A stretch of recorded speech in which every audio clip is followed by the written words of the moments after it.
গাছপালা হচ্ছে সন্তানের মতো, তাকে পরম যত্নে আদরে বড় করতে হয়। সব কিছু যত্ন এবং পরিচর্যার মধ্যেই তার সৌন্দর্য বর্ধন করে। সন্তানদেরকে আমরা যেমন যত্নে বড় করি, গাছপালাদেরকেও ওরকম যত্নে বড় করতে হয়। আসসালামু আলাইকুম। যারা ভিডিওটি দেখছেন আশা করি সবাই ভালো আছেন। প্রতিদিনের মতো আমার সকালটা শুরু হয় ঘুম থেকে উঠে আমার গাছপালাগুলি দেখতে। ফুল গাছ, ফল গাছ। আমি আসলে ফল গাছ পছন্দ করি না করা, আসলে আমার কাছে অনেক ঝামেলার একটা মনে হয়, অনেক যত্ন করতে হয়। আমার আসলে বাচ্চা লালন পালন করে গাছদের যত্ন করার এত সময় নেই, ধৈর্য নেই। তারপরও কেমন যেন এখন একটা অভ্যাস হয়ে গিয়েছে। তারপরও আমার বাগানে যে কয়েকটা গাছ আছে ওগুলির যত্ন করতে, পরিচর্যা করতে আমার খুব ভালো লাগে।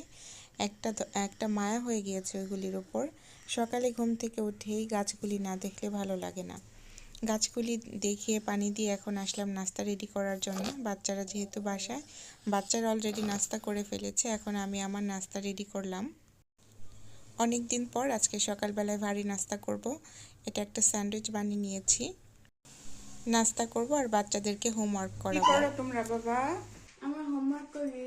পাপা তুমি কি করো? হোমওয়ার্ক করি। হোমওয়ার্ক করো। কি লিখেছো দেখি?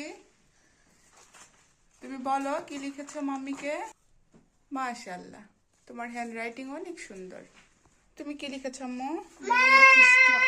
স্টোরি লেখা। স্টোরি? এটা কি বাংলা লিখেছো? যাক মাশাআল্লাহ। তুমি একটু আমাকে পড়ে শোনাও তো, বাংলা কি লিখেছো? সরাইয়া সরাইয়া রস্বই দীর্ঘই রস্ব দীর্ঘ রি এই উই উ অ ক খ ক ক উম চ ছ বর্গা জ ইয় ট ঠ ড দ মূর্ধন্য ত থ দ দ দন্তান্ন প ফ ব ব ম। মাশাআল্লাহ, বাট মটা কিন্তু নাইস হয়নি, এটা মটা সুন্দর হয়নি। তারপরে পটা ঠিক আছে, বাট খ হবে না, খ হবে ক খ। হ্যাঁ, আর হচ্ছে তুমি কি বলেছ? ট হবে, ট ঠ। হ্যাঁ, আপনি কিছু ভুলে গিয়েছে। আর হচ্ছে আর কোনটা? বরিকার ঝ, এটা হচ্ছে বরিকার ঝ। হ্যাঁ, এটা তোমার সুন্দর হয়নি, এটা আবার প্র্যাকটিস করতে হবে। এই তো আমার বাচ্চাদেরকে বাংলা পড়ালেখা শিখাচ্ছি। এর আগেও আমি শিখিয়েছিলাম যখন আমার মেয়ে ছোট ছিল, স্কুলে যাওয়ার আগে, বাট ভুলে গিয়েছে। আবার নতুন করে শিখাচ্ছি, কারণ যে কোনো জিনিস শিখলে সেটা চর্চার মধ্যে থাকতে হয়, না থাকলে সেটা ভুলে যায়। তো স্কুল হলিডে, তারপরও লেখাপড়া তো করতে হবে, এটার আসলে মাপ নেই। সকালে নাস্তা করে বাচ্চারা হোমওয়ার্ক করতে বসে গিয়েছে।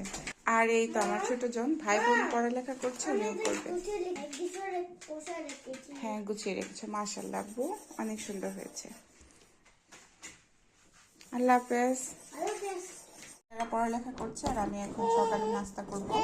অনেকদিন পর সকালবেলায় ভারী নাস্তা করব। সকালে আমি তেমন কিছু করি না, তবে আজকে একটা র্যাপ বানিয়েছি, এই র্যাপটাই খাবো। বাচ্চাদের জন্য এখন আমি রাতের খাবার রেডি করেছি। আজকে বাচ্চারা ভাত খাবে না, পাস্তা খাবে না, তো আমি এখন এগুলি করে দিলাম। এখানে আছে ফিশ ফিঙ্গার, গার্লিক ব্রেড আর হচ্ছে ইয়র্কশায়ার পুডিং করেছি। এগুলি খুবই ইজি। আজকে এ পর্যন্তই। সবাই ভালো থাকবেন, সুস্থ থাকবেন। আল্লাহ হাফেজ।